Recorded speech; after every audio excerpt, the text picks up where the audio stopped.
Hey everybody, welcome to another Cricut craft tutorial. Before we get started, make sure you subscribe to my channel. I put out new videos all the time, and hit that bell icon because that'll alert you to when I post a new video. For today's video, I'm going to show you how to do some watercolor stencil. What I did was I used 2 colors to do this sign, and while it looks like 3, it's only 2. We made some watercolor using the same color as we're going to do with our stencil. So let's go over to Design Space so I can show you guys how we can make our stencil. The first thing we need to do for this is to make the watercolor based stain type. So what I do is I just put a little bit of water. I just start with just a smidge. It doesn't have to be bottled water, it just happens to be what I have upstairs. And then a paint of your color choice. I'm using a dark blue. This is Craft Essentials, so it's like a super cheap brand from, I want to say, Hobby Lobby maybe. And then all I'm going to do is just mix it all together and just use an old like Tupperware dish or a cup or something old that you don't really care about. And you're going to mix it up. Now I'm probably going to need a little bit more water. I don't like to put a ton of water in it to start because I want to make sure that I'm going to like the color. I do have a piece of freezer paper down on my surface just to save my surface. So I'm just going to add, and I don't add a ton of water at a time. I just add a couple drops. That way you're not going to overdo your color and have to keep adding more paint and more water and more paint and more water. And this is all a personal preference color thing, so if you have a certain, look you're going for, you don't have to do exactly the same color as I am. You can do any color that you would like. And you can do it as dark as you want or as light as you want. And you can always check your color, like just by doing that on your freezer paper. You can just kind of run your stir stick, which I'm just using a paper straw. So all we're going to do is just like you would with any regular paint, is just get some on your brush, and we're just going to put a light coat onto our paint. This is a cheap pine from Home Depot, and so all we're going to do is just lightly brush it. Now keep in mind when you're doing this, you can add another layer if you'd like. It's all up to you guys, so whatever sort of look you're going for. And this is going to be really fun once you add the other 2 layers of paint. This is going to look really cool when we're done. And this dries pretty quickly, which is nice because it's not a lot of thick, heavy paint. I will say try to paint in the direction of the wood grain. Don't paint in crazy patterns or anything. And you will see, like in the wood, you'll start to see some of its little imperfections, which is kind of why I like doing these. I think they're really fun. I like that you can see that the wood isn't perfect. Because as you can see, there's like this one line. I don't know how well you guys can see it, but there's a line right here that really isn't accepting paint, which I kind of like. I think it looks cool. So just a light layer, and you can add more paint if you'd like to. It's all up to you guys. It's sort of how you want it to look. So if you want to just add a couple more layers of this, that's fine. But I think that color looks pretty good. This is about the color I was hoping for, kind of a medium blue. So let this sit and dry. Like I said, this doesn't take very long, so we're going to let this dry, and while we do that, I'm going to show you the pattern that we're going to put on here. So I just uploaded a pattern that I found on Google, so we'll go ahead and insert that image. And we need to put in a template so we can see how big we need to make our pattern. So I measured the wood, and obviously we know that it is 6 inches tall and about 11 inches wide. So I'm going to go with 6. Oops, and I did that wrong. So it should be 11. And then we're going to make sure that we unlock, which I did forget to do, and 6. And I think I still did that wrong. Nope, there we go. So we know that this is how big our board is. Let me zoom out a little bit just so we can fit it all. And then this is the pattern, which obviously is a little too small for this. So let's move it to the front. So we'll send to front so we can kind of see. And what I'm going to do is I'm just going to line it up right about with the edge and expand it so that it fits, but it fits so it's not quite so busy. I kind of like the pattern, but I don't like it quite this busy. So let's just see if we like it a little less busy. And I do. I think that looks really good. And I'm okay with it kind of cutting off at a funny spot at the bottom. So I'm actually going to make this pattern just a little bit larger than our board because I want to make sure that it covers all the edges. So I just expanded it just a little bit on the sides, so it's a little over 11 inches wide. And then we'll definitely go ahead and take this section and slice it. One of the other things you could do is if you wanted to, and let me move it back so that it's inside of our board here. What you can do is you can actually unlock your image, and if you didn't care that they come all squishy, like see how they kind of squish up, you could fit the whole thing exactly inside your board, but see, it's really busy, and that's just not the look I'm going for. So we'll undo that because I don't like that. I like it better like this, but you can always unlock it, and if you want it to for sure like cut off in a certain spot. So say I want to make sure that I have about half of those in, and then I want to make sure that this all lines up, you can absolutely do that. But I'm going to make it just a little bit bigger than the board on both sides here. And then we're going to make sure that it is a little longer than the board, again, on both sides. So I just, like I said, I unlocked it to do this, and then I'm just going to try to line it up so that about the same pattern is there. So that's good. So now what you want to do is I'm going to take a shape, and I'm just going to use a square. And I'm going to take this square, and I'm going to cover up the bottom of the design with it. I'm going to unlock the square, and I'm just going to stretch it out so that it covers the whole design here at the bottom. And what you need to do is select your square, your second square, and your pattern, and you're going to slice it. What that's doing is it's going to save it from cutting out like this whole huge extra piece. So we're going to get rid of all of this stuff that we don't need. So we don't need this little square down here, and then we don't need the bottom part of the pattern, and we also no longer need our template. So this will be the pattern that it's going to cut out for us to stencil. So we can go ahead and click make it, and we'll get this all cut out. For this, I just use like a vinyl that either I just don't like the color, or I have a lot of, or some scrap if I have a large enough piece, which I probably don't. So we'll probably use some random pattern vinyl that's ugly to cut this out. And then we'll get over it, and I'll show you guys how we stencil the second section. I've cut out the vinyl. This is actually a 631, so it's a non-permanent vinyl, but I found it and figured we'd give it a shot. So what we're going to do is what I call a reverse weed, which is where you don't weed out like your excess vinyl, but you weed out the part that you would normally apply. So we're going to weed out the pattern and not the background part. And you'll note that I'm going to leave this extra vinyl on right now, and I'm just doing that because I don't really need to cut it until after I have pulled off all of my excess little weeded part of my vinyl. So we'll just do that. Pretty easy. I'm going to ball that up and throw that to the side. And then all you're going to do now is you just need to cut off just the bottom of your vinyl, and you can just leave a little bit under this. It's fine. It's no big deal. But that'll save you a little bit of vinyl. So you have this little strip left over. And then this is the part that we're going to put on to our piece of wood. So what we're going to do is take, this is a medium tack transfer tape from 651 vinyl. And we're going to just take, if we could get it to come off the roll, we'd be doing great. We'll just lay this down. And it's, sorry, it's super loud. This transfer tape, it's great, but it is really loud. So when I film, I'm always like, oh my God, it's so loud. So there's a couple ways you can do this, and I think I just unrolled it too far. I personally will roll my design either onto the transfer tape this direction, or the other option is I will take my transfer tape and unroll it again, sorry, super loud, unroll it like this, and then I will set this down on it this direction. It's just a personal preference thing, but there's a couple ways you can do it. It just depends on how you want to do it. But let's do it this way this time, just for fun. Just for funsies. And then we're going to trim it off, so it's super easy. This is one of my favorite transfer tapes. The Dollar Tree contact paper is okay. I do find it leaves a residue on your vinyl if you leave it on too long. So we'll get our squeegee. I'll reach around you guys, so I'm really bumping you. We're going to reach around, we'll get our squeegee here, and you're just going to press it down all over your vinyl. And this is going to help it stick. Now you'll note that I did leave a little bit of a lip of transfer tape around some of the edges. I like to try to do that because it makes it easier when you need to peel the transfer tape off of your vinyl when you have it on your project. So I'm going to go over and see if the wood is dry. If it is, we can get this applied. We're ready to put the stencil for the pattern on, so I'm going to peel it off of the backing.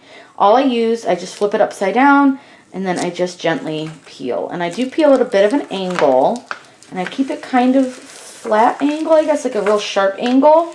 That way I just make sure that all of my parts stay attached. And then this part, I'm going to definitely probably get in your way to do this, but I'm going to try not to too much. You just need to line it up on your board so that it's pretty even. I'm going to use the little tips here on the design to see that it is pretty gosh darn straight. Now, I can't guarantee that this wood is 100% straight just because it's a scrap from something that we did in the house. But as long as your pattern's relatively straight, you're fine. And I've got a little bubble, so let me grab the squeegee. We'll need that, and we'll need our brush. So we're going to use the stippling brush, which I will show you this again, but this is a stencil brush. It is a flat brush. You can see the top's real flat, and it's usually a little bit stiffer than your typical paintbrush. So we're going to press this down. And remember I said that I made this pattern bigger than the board, which you can hopefully see, but there's like pattern that's not touching the board. We do that so that we make sure the pattern goes all the way to the edge, and then we want to make sure that we press this down really, really well. So I'm going to go in every direction before I consider peeling my transfer tape up. I'm going to go in every direction. So I've gone that way and that way, so now we're going to go up. And there we go. So now what we're going to do is just peel up our transfer tape. And we're going to need to do this carefully so that it doesn't lift any of our pattern. Oops, and there's a little piece of something, so let me blow that off there. And you're going to want to be careful right here on these edges for sure, because it's not stuck to anything, so it wants to stay on your transfer tape, and it doesn't really want to come off. But I'll push those down onto the wood because we'll go back over this. We're going to go over this one more time with the squeegee, and then we'll go over it one more time with your fingers. And I do this, it helps with the paint bleed. A lot of people who complain that they get paint bleed, and it's because you're either not going over your stencil enough, you're putting too much paint on. There's just a lot of things that can cause paint bleed on these, and you just have to make sure that your wood is smooth and that you're just taking your time. So as you can see, I'm just taking my time peeling the transfer tape off. Again, I peel at super tight angles, and then once you get to the end, you're good. Luckily our straw is dry, but so we'll throw that to the side. Sorry, I know that was super loud. And then again, like I told you, we're going to go over it one more time with our squeegee. And we do this just to make sure that everything is adhered, especially along these edges, because that's where the transfer tape was trying to lift up some of your edges a little bit. So you just gently go over it, and you need to be gentle to do this part because there's no transfer tape, so you don't want to catch an edge. And then I just sort of go over it one more time with my hand, especially along all the edges. And I just make sure that it is nice and smoothly down. So we don't need the watercolor part anymore, so let's just move that off to the side. We're going to actually use just straight acrylic paint for this. So I'll just put it on my my freezer paper. I always put freezer paper down to protect my surfaces. So what we're going to do is you're going to take your brush and you're going to dip it. And you don't want to dip a ton, so you can see it's not like deeply into the paint. And you're going to take the extra paint you just got on your brush and just dab it off. And I usually just dab it right next to my paint blob because you'll come back and reuse that paint. And then all you're going to do is just tap. And it is a ton of tapping. It is honestly the most annoying, noisy craft. And you can see how I went right back into where I had taken the paint off my brush. It's because that's not a big glob of paint anymore. So you can use that to stencil. And then once that's not really getting you any more paint, you can go back into your blob, put another daub down, and then just move on to your stencil. You want to use a swift up and down motion. You do not want to brush this on. You want up and down, tap, tap, tap. And that's all you're going to do this. So I won't make you guys watch me do the whole thing, but let's get a whole row done here so that you guys can see. And if you've got a little extra paint and you see it's too much, what you can do is just do on the inside of your stencil and just tap it off, and then you can come right back to it and pick up a little extra paint there if you need to. Or if you see a spot that maybe has a little too much paint, you can just go right back over it, grab some of that paint, and put it somewhere else on your stencil. Now you can do multiple layers of this, but I kind of want this to look lighter and not super heavy, so I'll probably only do one layer. But as you can see, again, dab, and then dab somewhere else on on your surface and get rid of all that excess paint, and then just come through and just dab. And again, I know there's a little too much paint over here. It looked a little heavy, so I just come through and just dab on it again, and then just do this. So I'm going to get this part done, and I'll come back when I'm ready to peel off the stencil. I finished painting, and I don't let this fully dry. There are a few reasons for that. One, it keeps the paint from peeling, and it keeps the paint from bleeding. So all I do is I'm going to peel this against the grain. So the grain goes this direction. I'm going to peel it this direction. This is a super soft, cheap wood, so we're probably going to get some pieces that are going to come up with the stencil, but that's okay because, again, I'm going to make this look kind of distressed. So don't always worry, like, if your signs aren't perfect. Like, you can see how my wood's kind of lifting here with the stencil. Again, this is, like, super cheap wood. I hate this wood, but it's great for, like, these little projects. So I'm not really worried about it if it's, you know, not perfect. So we're just going to try to continually peel against the grain with this one. What you can do, and let me grab my scissors, is you can actually just like snip these so that you're peeling them into sections instead of whole pieces. So let's do that. So that might be a little bit easier. And kind of like, just so that way we're not having to peel like huge pieces all at once. And peel this. And you guys can see the pattern starting to kind of show. Now this only took about like I would say like a dot and a half of paint. I ended up having to add a little more paint to my little paint pile. But this is all you're going to do. You're just going to carefully peel. And again, take your time when you're peeling this because you don't want it to peel too much of your wood up. So just be careful if you're using a softwood. But you guys can see, I don't know how you guys can see this. Let me see. Let's see if I can get it to focus on this. Sorry. Let's see. It's peeling up a little bit of the wood, but it's fine because it's on the edge. And this is going to go on our porch, so it's okay that it's going to look a little bit rustic. I think that'll actually look fine. And it's not leaving like huge chunks of like unpainted wood. It actually looks really nice. So let me finish peeling these. These inside ones, let me peel one for you guys on camera so you can see. Let's grab this guy. See if I can get his corner. Find a guy, I can get one of the corners. There's a corner. This way you guys can see how cool this pattern's going to look. It looks so cute. I love this. I can't wait till we put the next stencil on top, which while this stencil dries, we can go over to Design Space and we can easily make our stencil part for the words for this. And then as soon as this is all dried up, we can apply that one and then stencil that one in. So let's go over to Design Space as soon as I finish peeling all this. The next step we're going to do while the pattern paint is drying is get ready to do the top part of our stencil. That is going to be our words. So I've already put a template down so that we can make sure that our words fit. And we're just going to do welcome to our porch. Nothing too crazy on this one. So we'll do welcome to our, and see how that fits. And then we'll do porch. Let me see how that looks. I think that'll fit pretty nicely. I already kind of have an idea of the font that I'm thinking of for this. There's one that I have that I love. It's called Christmas Time.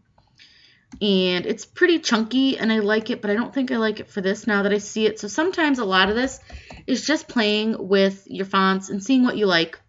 I do want to do this in a script font, and I think Magnolia Sky will work perfectly, so let me just space it together. The beauty with Magnolia Sky is 9 times out of 10, you can just put negative in front of the 1.2 up here in letter spacing, and it'll space it together. Now I am going to go to Advanced, and I'm ungrouping it to lines. I'm doing this so that I can move my lines around, figure out how big I can make my stuff, and go from there to see kind of where I want to place things. Because this obviously, see how far apart those words are? I hate that. So I'm going to ungroup it, and I'm going to just select the O, the U, and the R here, and move them a little closer to our, so that everything's in one place. Oops, I didn't mean to grab that. So now what you need to do is grab all the letters into our, and we can go ahead and just weld this right now, just so it's done, and it's already touching, no big deal. And then we can figure out how we want to place it. And we may actually end up doing porch on the same line. Sometimes it's just a matter of playing with your sizing, especially if you're doing a sign that's maybe a little bit awkward in shape. or size. So I might need to make 2 hour just a little smaller. It's a little big compared to porch. And you can always kind of check your sizing by just clicking on each one and seeing, like, this one's 2.643 tall. This one is a little bit taller because of the H, and I think it looks fine. So what we're going to do is we're just going to kind of move things around, figure out where we want them placed. And what you can always do is you can center everything if you'd like. You can line things up, but I'm just going to eyeball this one, so it doesn't need to be perfect. So I think that looks pretty good. So what we're going to do is select all of our words. And normally I would just tell you to attach, but because they're script letters, you want to just weld. And make sure you have done all of your changes before you weld and save. Like, if I see that I want to make a change right now, I can just hit undo, and it'll allow me to move my stuff around again. But if I saved it, you can't undo a weld. So I am a big proponent of, like, not welding until you're absolutely sure you're done, and only welding things that have to be welded. So script fonts, anything that touches, things like that. So we can go ahead and get rid of the template, which is this big square in the back, because we don't need it. Go ahead, click Make It. And I think what I can do is possibly use that spare piece of vinyl from the previous project, but I don't know if it's quite long enough. It is not. So we'll have to get another spare piece of vinyl for this, but we'll get this cut, and we'll do the same thing. We're going to reverse weed, and then we can put it on our sign. We're going to do the exact same thing. So this is, again, a 631, so it is a removable. So we'll just do the same thing where we're going to remove the words and not the back. But with this, be careful, because especially if you use a script font that has some little centers to your letters, like right here, you just want to be sure that those are staying in place, because you will need those for your design. So just watch them as you're peeling. Every once in a while you'll get one or two that'll want to lift, so just watch that. As long as you're keeping an eye on it, and you can press them right back down. Like this one lifted a little bit, but I just pressed it right back down. So it happens, no big deal. And we're just gonna take this and we're just gonna go through, like, see right there. The center of the O just did not want to stay on that O. So easy peasy, just keep an eye on it. And I have one more O here that we'll see how well that one does. That seems to just be our problem letter this time. Oop, and the R did the same thing. So if it peels like that, where it's kind of like lifted a bunch and it's completely off, what I'll do is I'll just press the vinyl right back down and just touch it with my finger to hold it down. I've got one last word to do, and then we'll do the same thing where we're going to just simply cut the edge off, and you're going to want to leave a little bit of space, and I'll show you what I mean here in just 1 second, because we're going to use a stencil brush, which is, I'll just show you right here. It's this kind of a brush, so it's got this kind of flat top to it. We're going to use that to put our words on, and the reason we're going to use that instead of brushing it on is to help with any of the paint bleed that we may encounter. You're going to do light layers with that. So you want to make sure that you leave some space around your words, so you don't want to cut right against your letters. That way when you're putting your stencil on, you have some space, and you won't end up accidentally stenciling a sign where you don't mean to. So you can see we have a little bit of a border. So let's get over to the sign, and we can put this on. So I transfer taped and already applied this, but I wanted to show you to make sure when you do the words that you are pressing very well onto each of the insides of the letters. And again, you're going to do the same thing where you just go in all directions to make sure that you get a good seal on this before you peel it. So we're going to do the same thing, just carefully lift off the transfer tape. Now this one has a few more small pieces, so you're going to want to watch those. A lot of people will sit there and tell you need to Mod Podge between your layers. You do not. As long as you use good stenciling technique, you follow directions, you don't over paint on this. I have been stenciling for quite some time, and I have never used Mod Podge in my life, and I don't have bleeding problems. So just keep that in mind. Now this one, I don't want to run this all the way over it too much, just because of those little sections. So I'm going to go this direction and just gently go over it. And then again, I'm just going to make sure that everything feels like it's down. And this one, we're going to use a smaller brush, so we're going to use this little one. This is just a little guy. And I'm going to grab the white paint that I forgot, and then we can go ahead and get this stenciled. This is going to be done exactly the same way as we did the last one. So stencil brush into the paint. Should get a bit of paint on there. Tap it off, and then just tap it onto your letters. This one might take 2 coats to do. I'm not 100% certain how well it's going to coat over the dark blue paint. We'll let it dry for a few minutes after we're done stenciling, just so we can see if we have a nice even coat and to make sure that it is covering up that dark blue. It'll cover up the light blue just fine, no problem, but the dark blue is pretty dark. It doesn't have a ton of big spots, thankfully, with that dark blue in it, so I'm not super worried about it. But if it does look like it's showing through, we can add a second coat. You'll want to second coat it while it's still wet. So you'll see that what I'm doing is I'm going to do one word at a time here. I just do that mostly so that I make sure that I am not missing any spots, because sometimes with these thin lines you can sometimes just overlook one. So I just make sure that I kind of try to follow the pattern of the letter. This is more just for me so that I kind of watch what I'm doing. And you'll notice I do put a little bit thicker layer of the white on than I did of the blue. This one is mostly just because it's the look I'm going for, but it's still not a real thick layer. It's just still a very, very thin layer of paint. Because we're going to let this dry a little bit, and if we need to do another coat of it, which I think looking at this W over here, it looks like we may need to. We can do that while this is still a little bit wet, and it won't lift the first layer of paint, and then we'll peel it as soon as we finish. So let me finish this first layer, and we'll come back and I'll show you the second layer. The first layer is done, so I'm going to go ahead, and it's just been drying for just a few seconds. It really hasn't been drying very much. And I'm just going to go over it and do a second layer. The second layer is slightly harder to make sure that you've covered everything, so again, I just try to follow the line of the letters. I do this mostly because it's, again, that dark blue, and I just want to make sure that I get a good coat of the white paint onto this so that the dark blue does not show through, because I'd like this to look nice and thick. Now you could always use a darker color too if you wanted to. For me, I just thought the white would kind of match our look that's outside, so this will be really nice. So we're just going to make sure that, again, we're tapping straight up and down. We're not brushing on. I do see a lot of people who sit there and have the bleeding problem, and it's because you're brushing. So you need to make sure that when you're doing this, you're going in a nice up and down motion. It really does stop that paint bleed, and it's really a nice finish when you're done. So as you can see, the second coat goes a lot faster than the first coat because it's just to make sure that you have covered it and you're not having to be quite as precise. So you can kind of just dab it on.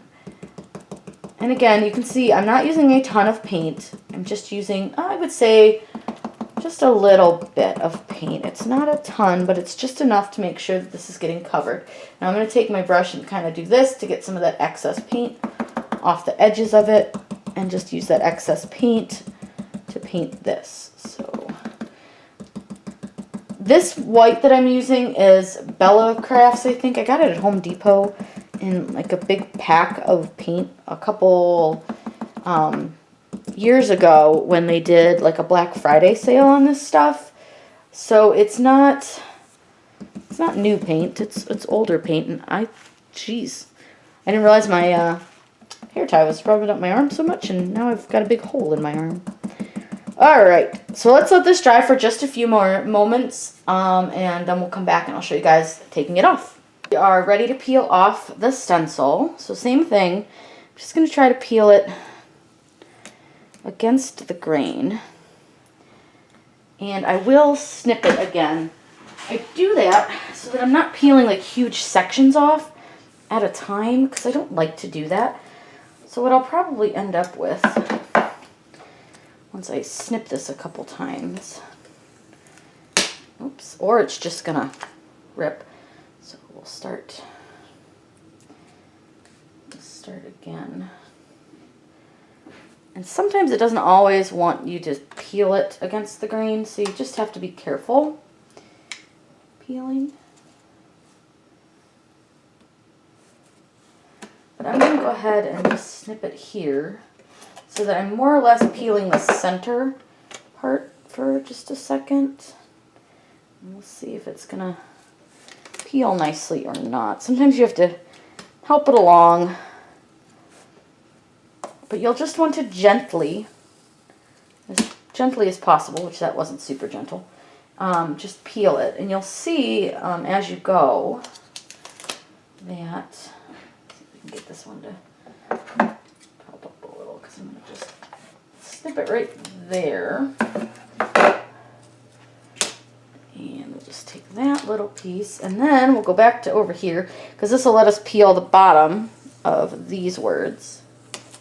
And you'll see we do have a little teeny tiny bit of paint bleed, but that is caused by the paint, by the wood itself, not by the paint or the vinyl. It's usually caused by the wood itself, because this again is super cheap wood, but the paint bleed isn't bad at all, and it is definitely just from the grain in the wood.